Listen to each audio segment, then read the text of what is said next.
What's going on, Packers fans? Happy Wednesday. Welcome into an all-new episode of the Pack-A-Day Podcast. I'm your host, Andy Herman. You can follow me on Twitter at Andy Herman NFL. You can find the podcast at Pack-A-Day Podcast. In just a moment, we're going to be joined by the fellas from the Paul Farrington Show. Really fun discussion, breaking down the Packers as well as the Vikings, taking a spin around the NFC North as well. You're going to enjoy it a ton, so stick around for that.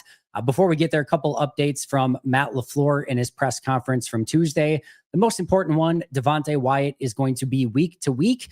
At least it's nothing long-term, nothing that it seems like they're going to put him on IR for. That's good news overall. But if he does miss any games, it is going to be a pretty big loss for the Packers. We'll see if they make any corresponding move there or if they just roll with, Brooks and Wooden as the starters with Brinson and Stackhouse as the backups. We'll have to wait and see, but hopefully with the bye week, he has enough time to get healthy so that Cincinnati at home, Wyatt can be good to go.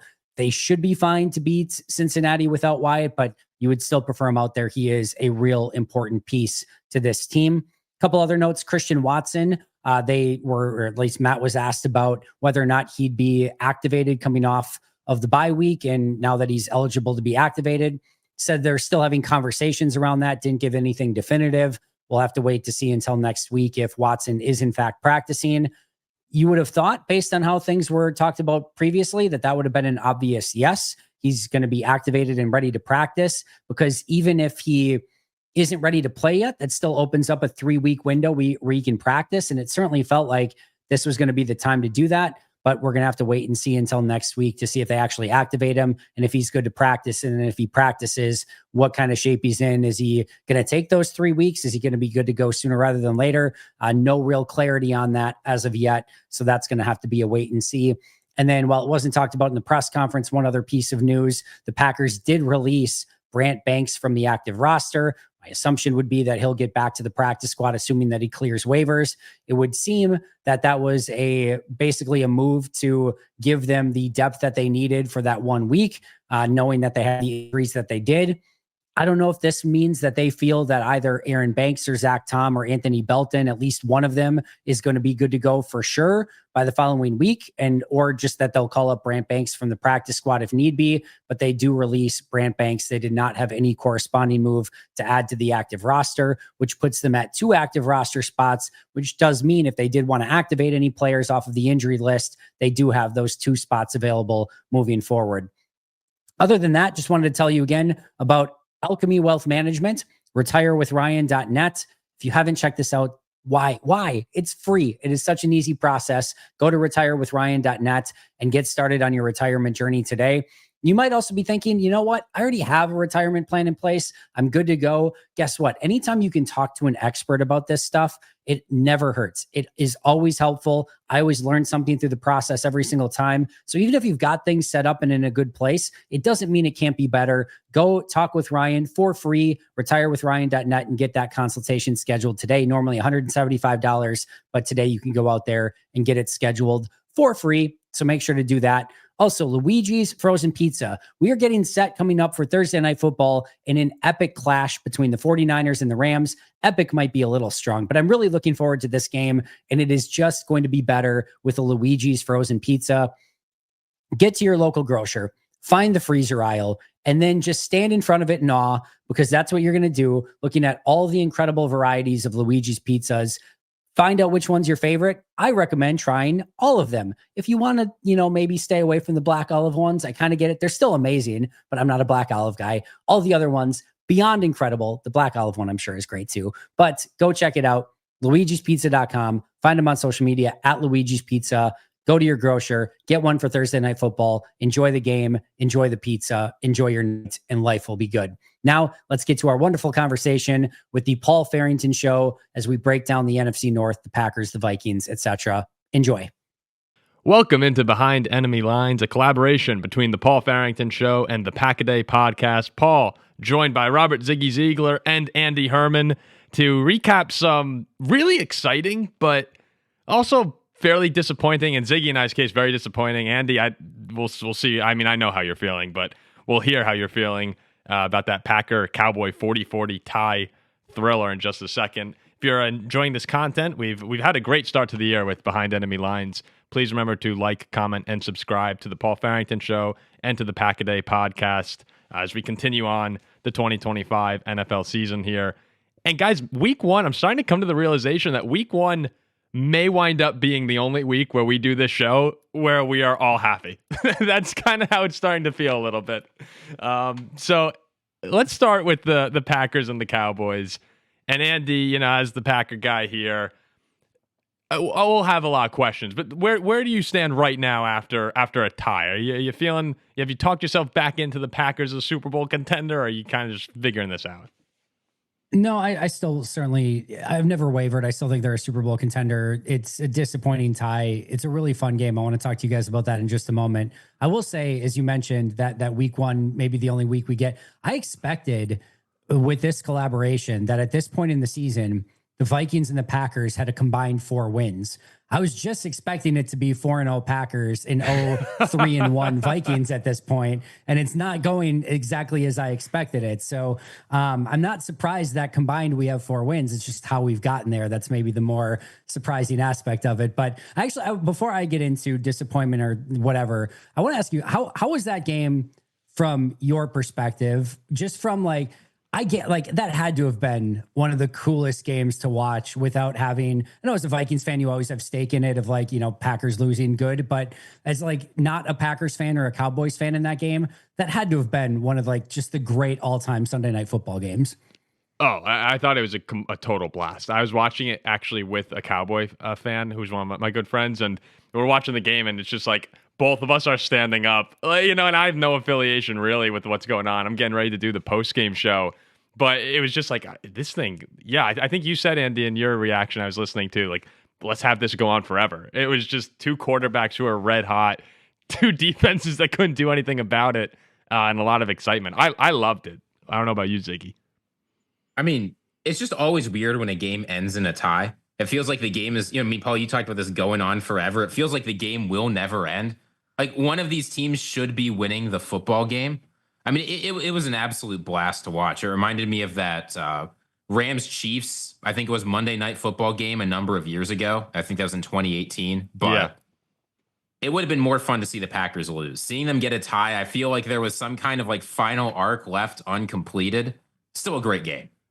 I will say, Andy, I don't know if at the very end there, when you guys are driving in overtime, as soon as you got to the 15, right, or the 13, with a minute and change left, I was all right, this is Jordan's gonna find Dobbs again for the 4th touchdown. This is over. The 4th and 6, the conversion to Golden, that was the one time in the game really where I kind of thought the Packers were gonna lose.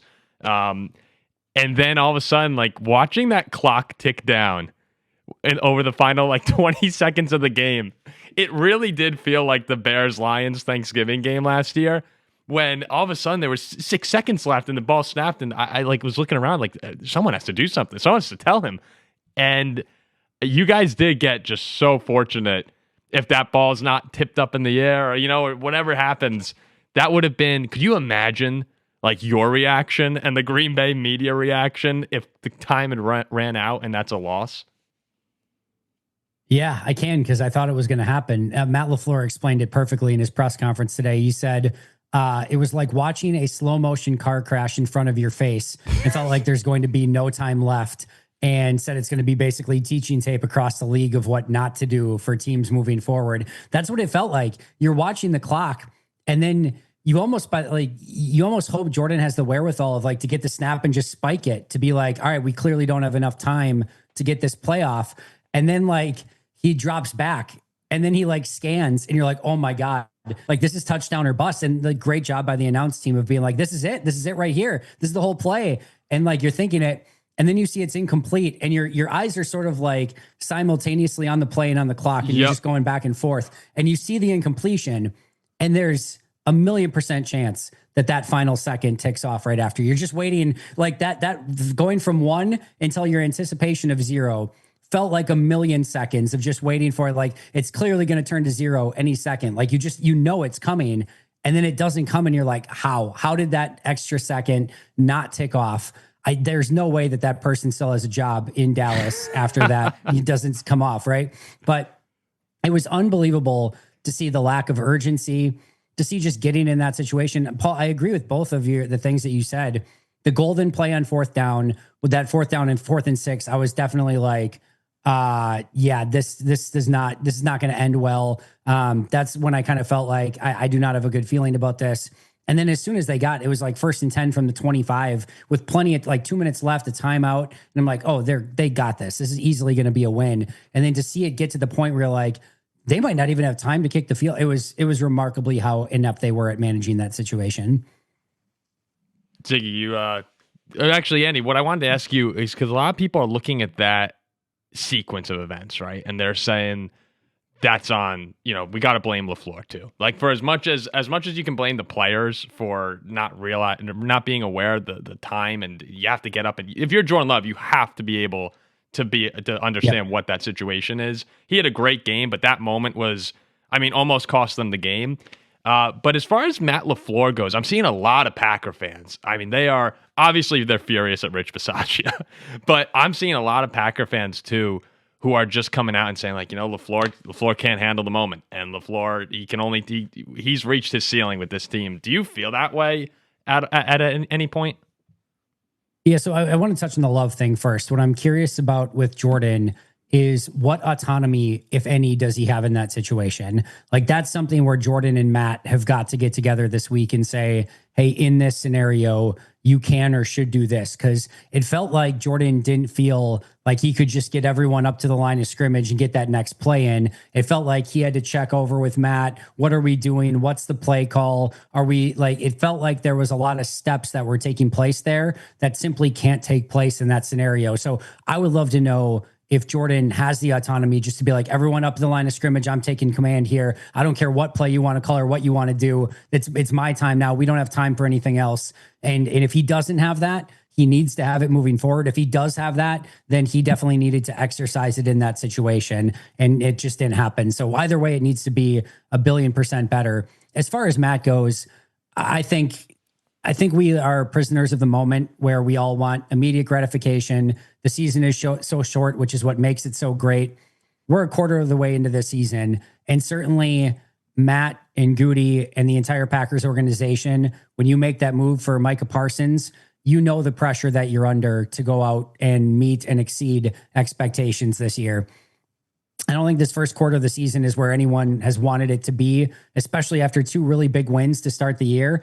So they understand what this is, but to me, this is still a very much a work in progress as a team. I expect some of these things to get corrected. The thing that I'm most frustrated by is the fact that you had a catastrophic blocked kick against Cleveland to lose the game. And then a week later, as Matt mentioned today, and as you go back and watch it, the very first extra point in this game was this close to being blocked. So not only did you screw it up a week ago, but on the very first kick of the game, it's almost screwed up again. So they almost give you the warning shot. And it's not like a different area. It came from the exact same spot. So they're giving you the warning shot of like, here's what's going to come. And then for the very next play, you don't fix it. You don't have the wherewithal to make that happen in real time. To me is where I would put this with Matt. There are some red flags right now. The time management, the game management, even if you go like challenges have been an issue for him in the past, some of that stuff where it almost feels like when the emotion takes over for Matt, that's where some bizarre stuff starts to happen. I think he needs to be a little bit more calculated and assassin-like. Earlier in his career, it felt like he was very analytically driven. What does the analytics say to do in this situation? And we're running with it. I think honestly, he would be really well, he would do well to just almost go more with that approach and to be like, you know what, we're taking the emotional stuff out of this and we're going with what the analytics say, just to have a vision and a purpose behind what you're doing. Right now, it just feels like it's floating with the wind, whatever direction it may be going in that scenario. And even today, he said, my gut said, don't go for it at the end of the first half and just get into halftime. And he's like, I kind of went away from my gut and we went for it anyway. And that's where you have the catastrophic fumble that gets, recovered, and then they get a touchdown before half. So I just think they need to be a little bit more calculated with all of that. And I'm still all in on this team. I think Matt's going to do a great job. I think they're going to go like 4-0 in their next 4 games. And everyone's going to be talking about, like Matt should be in the coach of the year conversation. And like, we'll swing exactly back the other way. If it doesn't, if we get to the point where this team does not meet expectations when they're ultimately going to be judged come playoff time, all right, let's have these conversations. I think for now it's just gut reaction fest. The thing that would be tough for me, though, Andy, if I were a Packers fan, is that you can go back to last season and you can see people were saying exactly the same things. There was the Bears game to close the season. There was the Eagles game at the start of the year. Like, this has been a persistent trend.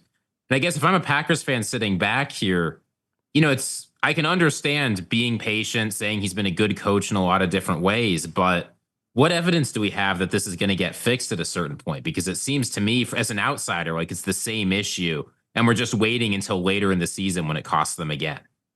It's a very fair point. I could even see, I have no rebuttal to it. Yeah, I could even see you guys being upset with the response from Laflur as well, right? Because I was reading, he said operation was just too slow. I don't know if the guys didn't know we were in the 2-minute drill or what. Communication has to be better. Myself to Jordan to the huddle. That's the bottom line. Like, you hear that, and that just sounds, now I hear you talking about his gut at the end of the first half and not following it.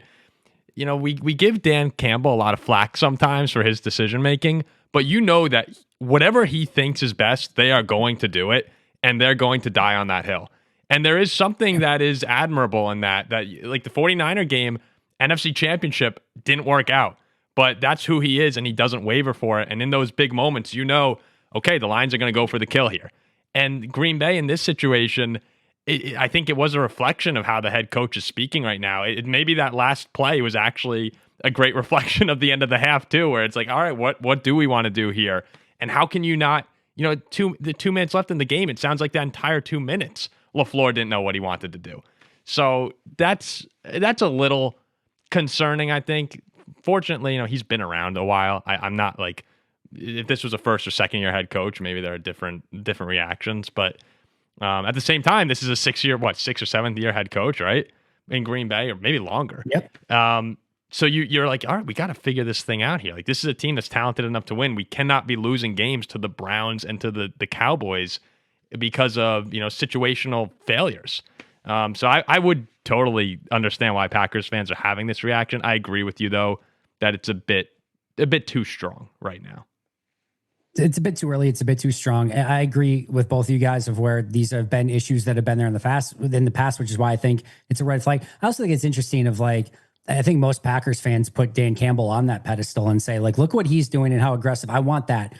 I want that too. I'm not saying it's the wrong way, but it is interesting that like Dan Campbell is not exactly the picture of playoff success when it comes yes. to how they've done so far. And meanwhile, the coach who just won the Super Bowl is known as being one of the most emotional, reactionary coaches in the league, in Nick Sirianni, and they just won the Super Bowl. So I'm just, my point being is that there's not a perfect situation or scenario. You have to, at some point, you have to trust what you're feeling on the sidelines. I think Matt needs to be more calculated. And I think, like I said, there's enough red flags here where if this stays the way that it is and it doesn't get fixed, yeah, we're probably going to look at some of these things popping up again, and it very well could cost them in the playoffs. And if it does, then that's very much going to, fall on the shoulders of Matt Lafleur in that situation. I want to ask you about the defense, Andy, because it was such a bizarre, we talk about enjoying watching the game, but I feel like for us, we're watching the game. You're paying attention to so many different things because we have to talk about it right after. And when I'm watching the defense in the second half, and I'm like, what the hell is going on with the Green Bay Packers? 3 weeks, you're the best defense in football. And really, most of that first half, you guys were dominating them. I know Schottenheimer said the blocked extra point gave them a boost. The next drive after the blocked extra point, they went 3 and out. Like, it was really more of a second half problem, or, right before halftime when they scored. But I'm looking at Nate Hobbs and he's struggling, and then I'm seeing all the Packers people calling for Carrington Valentine, and even I was like put Carrington Valentine in the game. Then he starts getting beat, yep. And the pass rush wasn't getting there outside of Micah, who people seem to not think was actually having a really good game, even though he had 6 or 7 pressures towards the end. But yep. Right now, when you look at the Packer defense, do you think, is there actual cause for concern moving forward here, whether it be the pass rush or that cornerback room that we highlighted before the season started? We were saying the cornerback room could be an issue, and George Pickens tore him apart. Yeah, Pickens definitely had a huge day. I watched this back. I watched every play on defense and went through and graded that already. And it was really interesting because I was expecting to see some fatal flaws, some big issues. Dallas found some flaw in Jeff Hafley's system or things like that.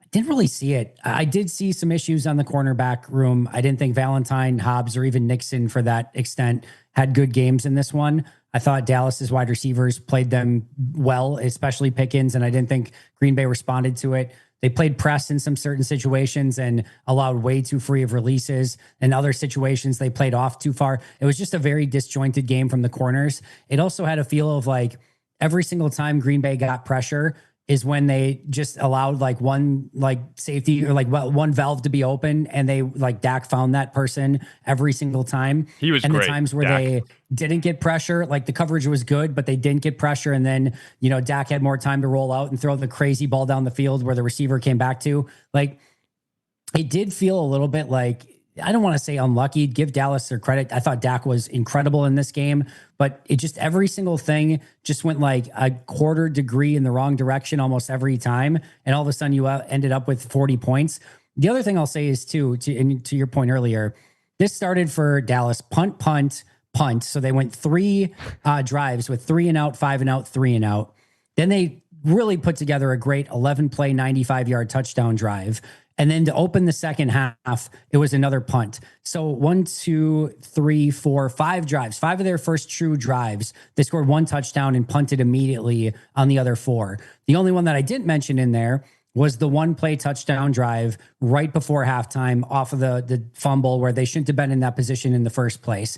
And we don't know how things change over the course of time based on that, but Green Bay in the third quarter, to start the third quarter, gets Dallas 5 plays, 9 yards punt, and then immediately goes and scores a touchdown after that.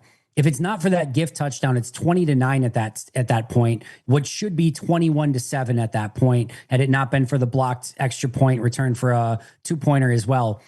I just wonder if Dallas is not able to stay as multiple, if all of a sudden they have to get pass heavy, if Green Bay makes them more predictable, they can get in some of their, packages where they get more of their pass rushers on the field. I just wonder if we're not talking about a big victory for Green Bay and shutting down that Dallas offense. Instead, 2 really dumb plays in the first half when you dominated up until that point gives Dallas all the life they need. They're able to stay in the game, run the football. And yes, I didn't think they played great, but I didn't think there was any catastrophic issues from this defense. I think they're going to be fine. But if there is anything, the corner play definitely gives me a little bit of pause. Mm-hmm, mm-hmm. Yeah, I thought watching throughout the game, it felt like one where Green Bay just had more costly mistakes than Dallas did. And agreed. It could, as you said, this could have been over at halftime. And all of a sudden you blinked your eyes. You're like, it was kind of like, how are the Cowboys winning this football game? And then, it turns into a shootout where I think Dak was pressured 9 times total in the game. And he went 7 for 9, 94 yards and a touchdown with 147.2 passer rating. He was really good. Like, you heard Mike after the game saying, go watch the tape. 4 was just unbelievable today. And Dak's someone who can get hot like that. And when he does, he's as good as anyone in the league. So I think you're right. I wouldn't panic too much about the Packer defense. I think they'll be fine. It just, you got caught up in one of those games with one of those quarterbacks in one of those moments. And I mean, it made for a fun watch, but it certainly made for one tough watch of the Green Bay defense for Packer fans.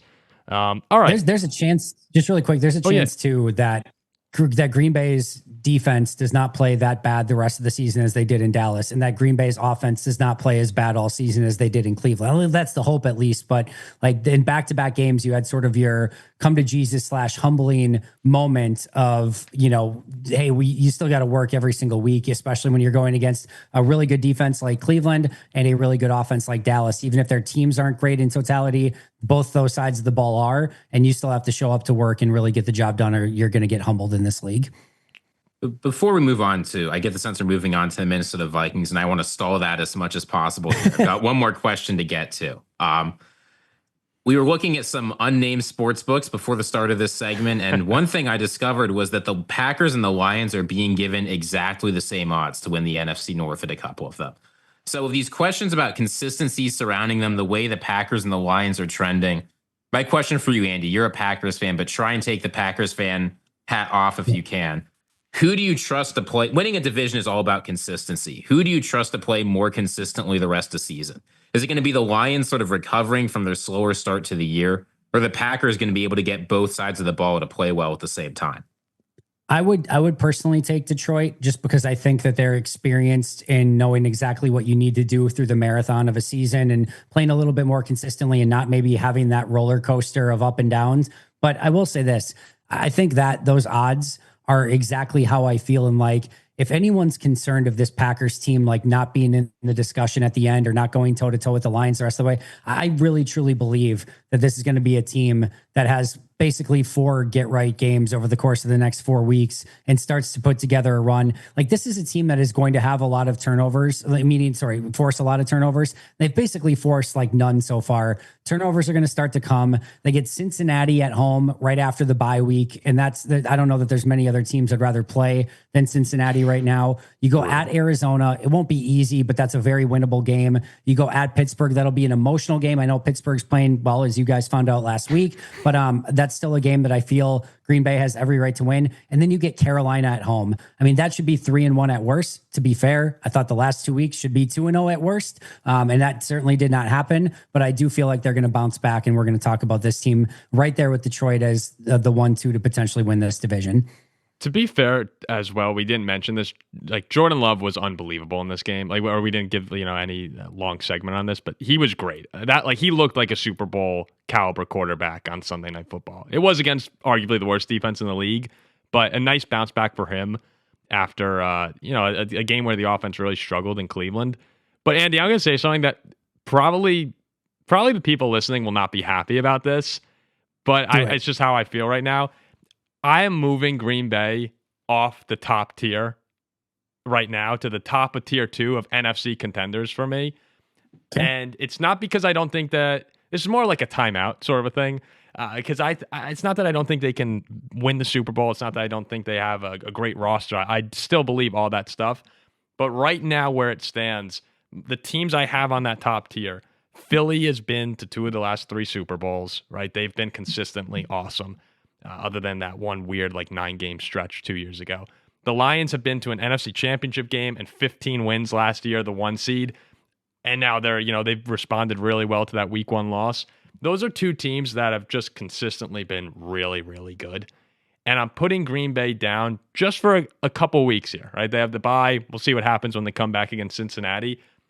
I feel like they're going to respond strongly, but I just want to see it before I'm willing to. I think we got a little bit ahead of ourselves with how well they were playing. Like, there are ups and downs in a football season, and they were playing so well that it was clear to everyone, like, all right, they look like this. They're the team to beat. But after the past 2 weeks, I just want to see the response and have them, prove it again, that they could play consistently well on both sides of the ball for an extended period of time before I move them back up there. Is that too harsh, or do you think that's fair?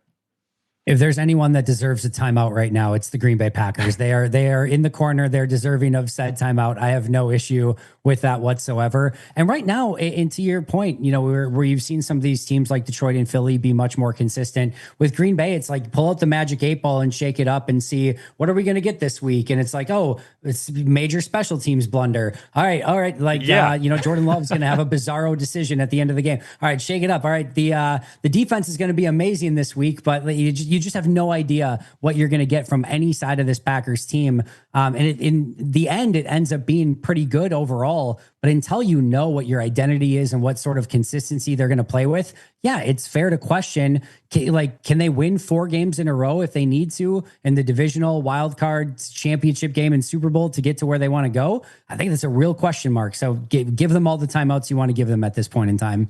Okay, good. I'm glad, because I know people are going to come in and be like, what are you talking about? Like, did you see what we did to Detroit week 1? And I just want to see it. I just want to see it extend a little bit. So you can give the Packers all the timeouts you want. I'm not sure Matt Laflur is going to use them very well. Oh man.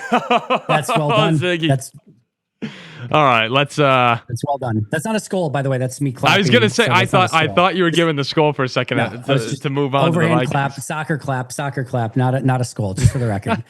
Well, that's gonna get clipped now with me doing this, and it's gonna 1,000%. We'll take you out of the misery of the tie, and at least it's a tie, right? That's one nice thing is it wasn't a loss like the Vikings had. in Pittsburgh. Did you wake up for that game, Andy? Did you watch it? I was up. I was actually driving my son from to soccer, and I had the game on the radio for the majority of it. And then when I got to the game, I was watching kind of the end of it. So did definitely see the end. I did not see the little bit of the comeback in the middle where the Vikings cut it to 3 points, was it? Yeah. So I didn't see the little comeback where Wentz threw a couple touchdown passes, but I did see Herbig and Watts and company destroying shop up front for a little bit, and got to see obviously the result of it. Yeah, well, you didn't miss too much. It wasn't a particularly great game. For anyone who doesn't know, the Steelers beat the Vikings 24-21 over in Dublin. Our first European loss, Siggy. First time the Vikings have ever lost internationally, actually, which was really disappointing. We were predicting Kevin O'Connell would split the G of his Guinness mid-third quarter as the Vikings were terrorizing Aaron Rodgers. Wasn't quite the case. It turned into just... It was a tough watch, and after rewatching the game, though, Carson Wentz, he threw for 350 yards. Like, the Viking offense did move the ball up and down the field pretty well throughout the day. The problem was, and this is what I was talking to Ziggy about before we started the show, is it felt like the entire game we're living in 3rd and 8, 3rd and 9, even 3rd and 15, where our second down plays throughout the day, we'd have 2nd and 7 every time, and it would be a negative 2-yard run or a false start or a legal man downfield. And it was just those same, those same mistakes adding up to a Wentz sack or a Wentz interception, fumble. And it was the same story the whole game. It was, we moved the ball downfield, we put ourselves in 3rd and long, and then Carson Wentz does as Carson Wentz typically has done in his career. He makes some sort of big mistake with the football in his hands, and next thing you know, we're punting or we're setting up Pittsburgh on a short field. And it kind of made a decent performance from the offense look really bad because they just had these implosions at moments, and very frustrating to watch. Ziggy, did you feel similarly? Hey friends, it is time to get our sleeper picks in for week 5. Now, here's the thing. No Packers game this week, right? So there's never been a better time to get in on the action over on Sleeper. It makes it so much more fun, especially with no Packers game, just to kind of keep an eye on some of your favorite players. So go over there, utilize code PACKADAY, and get a 100% match up to $100. I'm going to say that one more time, a 100% match up to $100 by utilizing code PACKADAY. Here's what I'm going with this week. I'm going touchdown heavy. And here's the other thing. I'm using their flex feature. So I only need to get 2 of the 3 right in order to win. I'm going Tony Pollard, fewer than 1/2 touchdown. So no touchdowns for Tony Pollard. He's going up against Arizona. I don't trust the Titans offense at all. I don't think they can put up points against just about anybody. I think they're going to start mixing some things up, and I do not expect Tony Pollard to get a touchdown in this one. Meanwhile, Marvin Harrison Jr. finally broke out of his funk this past week. I think they're going to start getting him involved more often. So I'm going more than 1/2 touchdown. I expect him to get a touchdown in this game. And then Cam Scatterbo going up against the New Orleans Saints, who are a complete mess. I feel like they're going to get touchdowns in this game for New York. Also, no Malik Neighbors anymore. They're going to have to lean on that run game more. Tyrone Tracy is likely out for this game. So Cam Scatterbo, more than 1/2 touchdown. Again, I only need to get 2 of the 3 right over on Sleeper. Tony Pollard, less than 1/2 touchdown. Marvin Harrison Jr., more than 1/2 touchdown. Cam Scatterbo, more than 1/2 touchdown. Again, utilize that code PACKADAY to get a 100% match up to $100. Terms and conditions apply. You can check those terms out over on Sleeper. It's available in over 25 states. So what are you waiting for? Go download the app and get involved with Sleeper right now. I mean, frustrating is certainly how I felt. I think you might be giving Carson Wentz a little bit too much credit. We were certainly able to move the ball up and down the field. We'd put together an 11 or a 12 play drive, and then there would be an interception. I felt like that was a major theme of the day too. I mean, look, this is who the Minnesota Vikings are. It's who they've always been. They'll struggle out the gate. They'll give you just enough hope at the end to think something good is going to happen, and then they will let you down. I'm in Iceland right now, and you get to see all of these areas that the Vikings conquered. You can go into places where they used to live. It's like, this is the last time the Vikings actually succeeded at doing something. This is the last time this was a relevant concept. Like, now it just feels like we're history. So, it was easy to get excited at the start of last week. And I think I did. I let the fact we beat up on the Bengals, who are maybe worse than we thought they were, get me excited. This was a hugely deflating loss. And I'm sure the team feels exactly the same way. Yeah, it's hard to have a lot of confidence moving forward on the season. What I did, Andy, after the game is I came out and was just like, it needs to be a complete readjustment of the expectations, which I think we had already gotten there after the first couple weeks. But if you want to actually be a contender, like we should probably be able to beat the Steelers, who they've really struggled against. Even the Patriots, who they beat, but they forced 5 turnovers, and the Jets, who looked horrendous on Monday Night Football, took them to the wire. Pittsburgh has not been a really good team this year, and for 3.5 quarters, like they were kind of kicking our butt. The score wound up making it look close, but Wentz was sacked 6 times. The offense really did nothing through. I mean, we said they moved up and down the field well, but then something bad would happen. So that's part of the game. I just think we need to look at this as when McCarthy gets back. Hopefully, he's playing his best football in November and December, and we can be sold on him as the starting QB next year. That's my hope now. Yeah, I think, from a Vikings standpoint, and we're experiencing this in Green Bay as well. Man, offensive line matters so freaking much. And you finally get Darisaw back, and then Brian O'Neill goes down, obviously missing Jackson in this game as well. And, when you're already down to your backup quarterback, Aaron Jones isn't playing, and you're trying to get any semblance of offense going against a Steelers team that gives up a lot of yards, but they make up for it in sacks and turnovers and explosive plays on their end. And just like, yeah, Wentz got sacked 6 times, had 2 interceptions, was under pressure. And I think if we probably would have said going into this game that Wentz throws the ball 46 times, you would have probably been like, that's probably not a recipe for, success in this one. And that's just what it ended up being. I will say, seeing Jefferson and Addison back together, that does still have the striking the fear of God into any defense of just like, I don't want to deal with that. That's a problem. And they both go over 100 in this game. That's going to make life easier for any quarterback. But unless the offensive line can play a little bit better, and I know O'Neill, you get good news for the most part that it's not an IR injury or is going to be out for any extended period of time. But until that offensive line gets back, Jones gets back, and we'll see what they do with the Wentz McCarthy situation. It just feels like you're trying to buy time until you can find that rhythm and consistency. And again, as we know in Green Bay, without your full offensive line, it just makes it really, really difficult. Yeah, and the game started off kind of exactly as I was expecting it to go. Like we have Redmond burst through the Steelers' offensive line to start the game, sacks Rodgers, they go 3 and out. We get the ball, and we're kind of just methodically moving downfield. Of course, you have to have that Viking scare with, I don't know if you caught this. I don't know if you caught this, but we had the Mason fumble that he wound up touching out of bounds that Jalen Ramsey returned all the way for a touchdown. Like there has to be, that catastrophe play happen. But, after that, the Steeler offense was really sharp most of the day. I thought Aaron looked great. He was in complete control of what they were doing.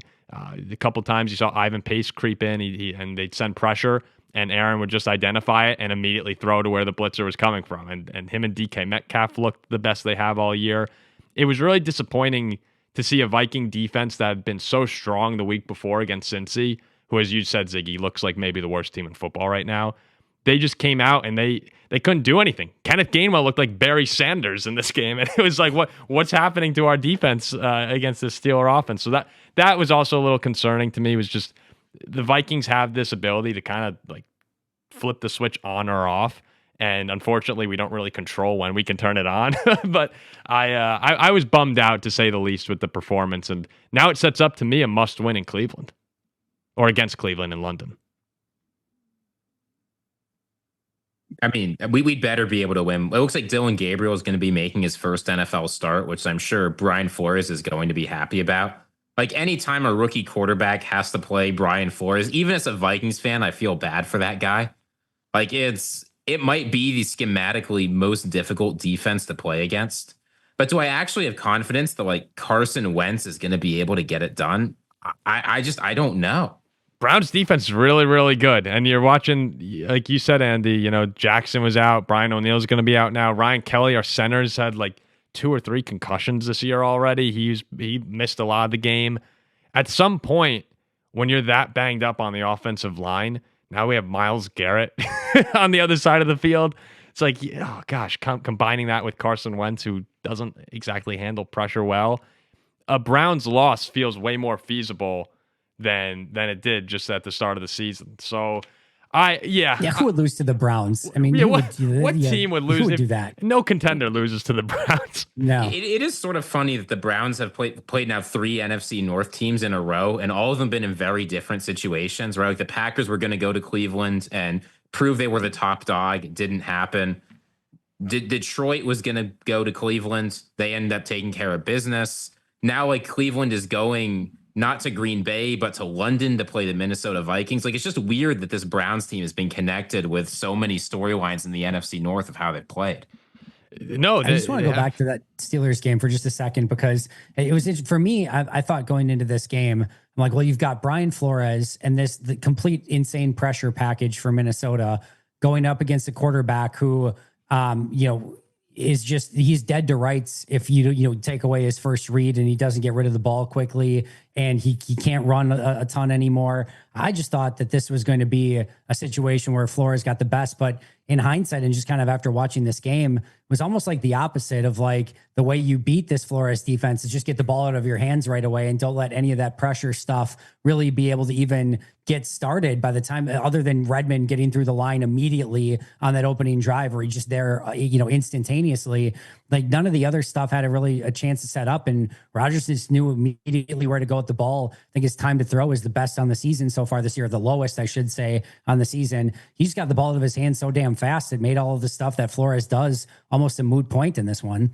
No, you went into this game exactly thinking that we were going to be able to light them up, and even if the Viking offense didn't perform at the level we were hoping it would, and the Viking offense, by the way, has been basically putrid for like 3/4 of 2 games this year and the entire Falcons game. So it's been a tough offensive watch for most of the year, but you were expecting this could be one where the defense at least holds down the fort. Maybe they get a big turnover. Like you said, the exact opposite thing happened. And you look back at Aaron's day, he's 18 for 22 for 200 yards, 2 sacks for 18 yards total. And it's not jumping out as like, oh, he lit them up and, 80 of those yards came on a DK Metcalf slant. But it was just all very efficient, and they weren't the team to make the big mistake. Albeit you did, I'm sure you guys have seen the Rodgers fumble that bounced perfectly back up into a Steeler offensive lineman's hand, a very Vikings-Steeler-esque play. But yeah, it was just, maybe that's the way you attack these guys, is you just have to be quick, and maybe you're not having that big play down the field, but you could pick them apart in the middle of the field. And if the run defense plays the way it has against the Steelers and against the Falcons, where Bijan had 22 carries for 143 yards, all of a sudden this unit that's really scary to teams, it's okay, we found some weaknesses here. And then the Vikings then they were totally that was screwed if that's the case. So where are we at with JJ McCarthy watch? I'm assuming he's out this week. Is that a foregone conclusion, or is there still some possibility there? And then after that, are Vikings fans now clamoring for JJ back? Are they still okay with Wentz? Like, where are things at? Go ahead, Siggy. Yeah, the updates that we're hearing about JJ McCarthy right now are that they're hoping that he might practice this week, which does not sound to me like a team that's getting ready to roll out their quarterback to face Myles Garrett behind a terrible offensive line. But if you had any hope that Carson Wentz was somehow going to be able to like recapture the magic and take this team to the playoffs, I think we've seen the old Carson Wentz problems that have stopped him from being successful at his previous stops. They're still there. So the only question, it sucks that we've got one of the oldest defenses in the NFL. It sucks as a team built to win now without a quarterback, but that's just where we are. Mm-hmm. You've got to find out if JJ McCarthy is going to be able to lead this team next year, or if you need to be in the market for a quarterback entering the draft, entering free agency, and create a kind of competition for him. The only way you can do that as a Vikings fan, at least as far as I can see, is to get him out there on the field and see what happens. I think you can hold on to the hope that it all works out and that JJ it finally clicks. Like that's something that seems very Viking fan like, is that we're sitting back going like, all right, come on, like maybe he can figure it out this year. But that just seems very unlikely. Bringing him back even if he could go, if the team doctors came out and were like, yeah, he should be fine, I would just let him rest. No need to let him get murdered on Sunday morning. As you said, Ziggy, against Myles Garrett and company, who've been awesome this year. So what I'm hoping for, Andy, is we go out, if we beat the Browns 3-2, you still kind of have that like lingering hope for this season.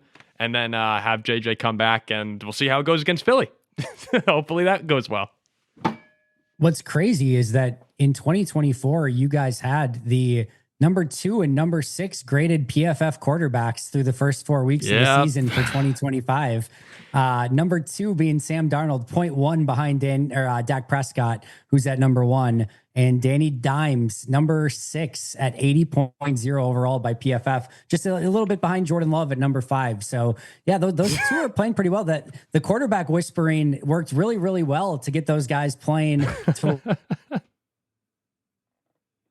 I'm glad that Andy froze up right there. Ziggy.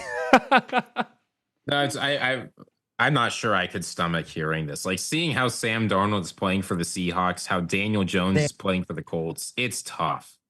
It sounded like there you go. Andy's back. We were saying it was a nice time for you to pause up right there.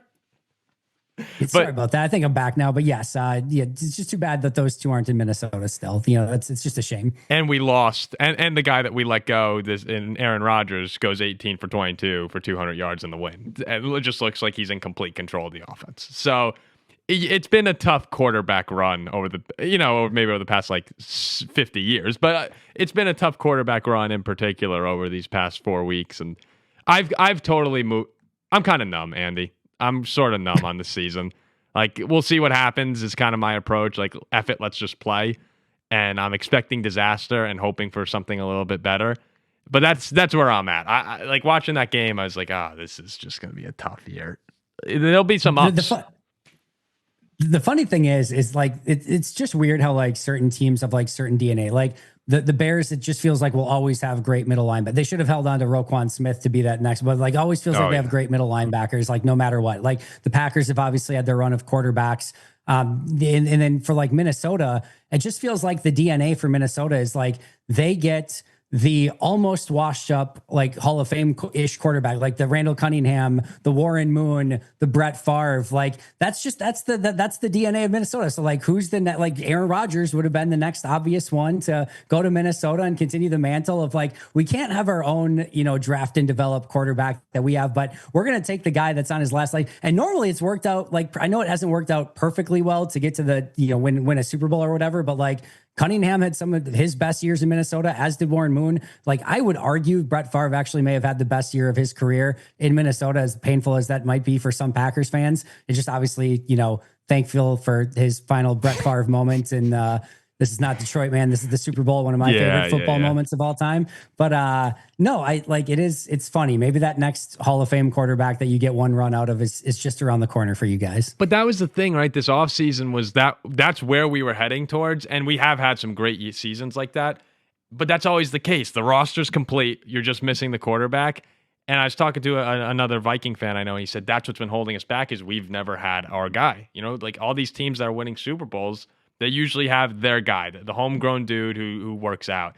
And that's why this offseason, even though we didn't keep any of the players that we just listed, I was behind the move to go in on JJ because at some point, I think Kwesi and I think O'Connell also recognized that this is the way you win. Like, you need to find your dude. And it's just kind of disappointing that JJ, again, it's 2 games. So, like, we can't get too crazy. But if we're going to react based on what we've seen so far, it's not a very promising start to the, hey, let's try and find our dude for real this time experiment that the Vikings are having right now. So it's tough to find quarterbacks. It just is. Oh, and yeah. I'm sure it is. Guy in the league. Okay. That felt like I get that, but no, I literally meant it that way. It really is difficult to find, and you see that whole, look at Penix and what he went through a couple weeks ago, and Bo Nix has had his certain frustrations so far this year as well. Like, just finding, drafting, developing quarterbacks is not easy. And again, McCarthy, youngest starter in the league, and it just takes time, and nobody has any patience for anything. I'm still very intrigued with what he does the remainder of the season. Me too.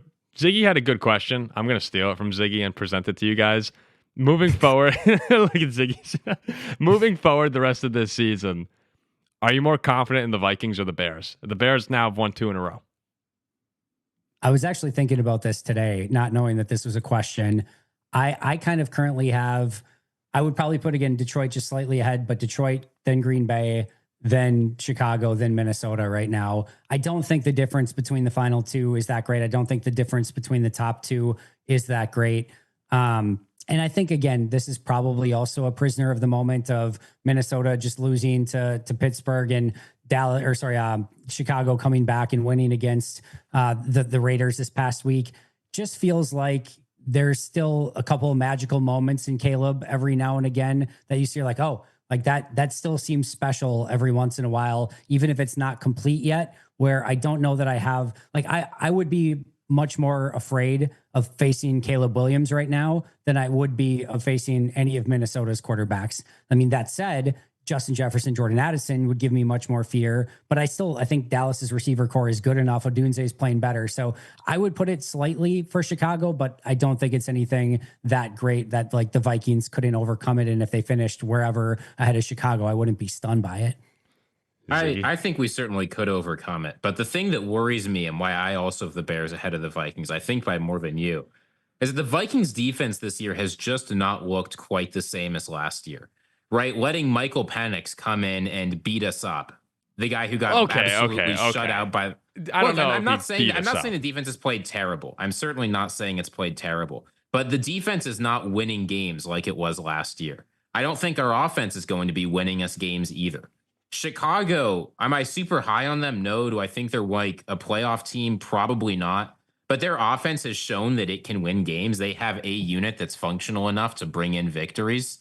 Minnesota, I just haven't seen that from us consistently enough to feel like we're going to come out ahead in the division. It could happen. We have the talent. There's injuries. There's a lot of stories you can tell. I just haven't looked at a game. Minnesota hasn't put together a game that looked as good to me as the Bears schlubbing of Dallas did a couple weeks ago. I mean, yeah, that's fair. I do think Ziggy, we won by 40. We were up by 40 points a week ago against the Bengals. Are the Bengals an NFL team without Joe Burrow? We had two defensive touchdowns and 5. Like that was a game to me where the defense dominated and won the game. And I think they've been stable mostly. They gave us every chance to beat the Falcons. That was just an offensive disaster. They held them to 5 field goals. I feel okay about this defense, even though they struggled against the Steelers. I'm also with you guys on Chicago, but I'd say hesitant Chicago because they were on their way to kind of getting drummed by the Raiders, and that this Raiders team is not very good.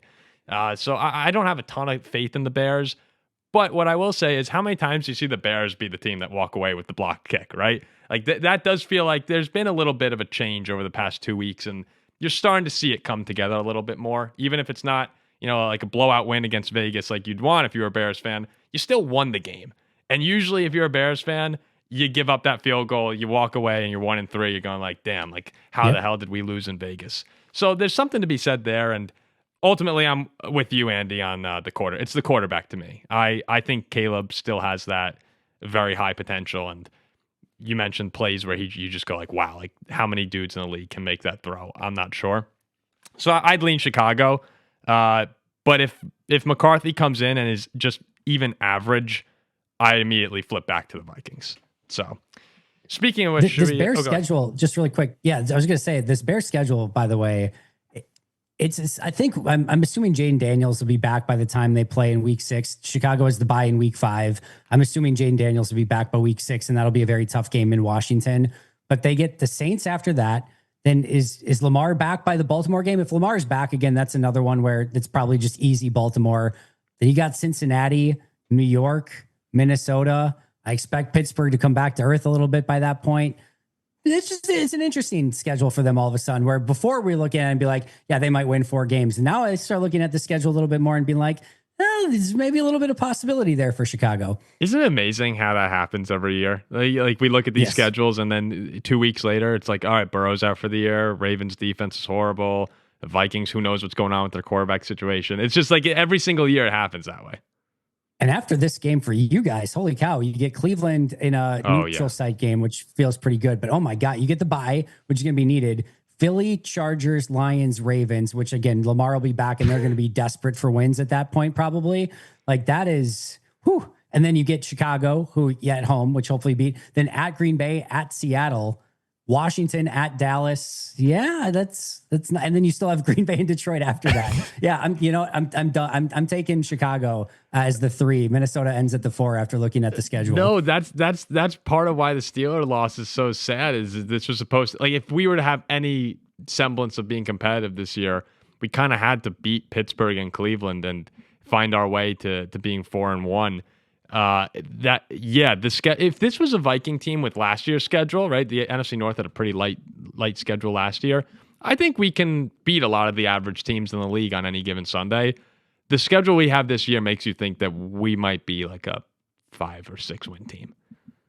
There's 2 wins where you guys are probably, or 2 games where you're probably favorites right now. Cleveland this week at New York, and then maybe Chicago at home probably is the other one.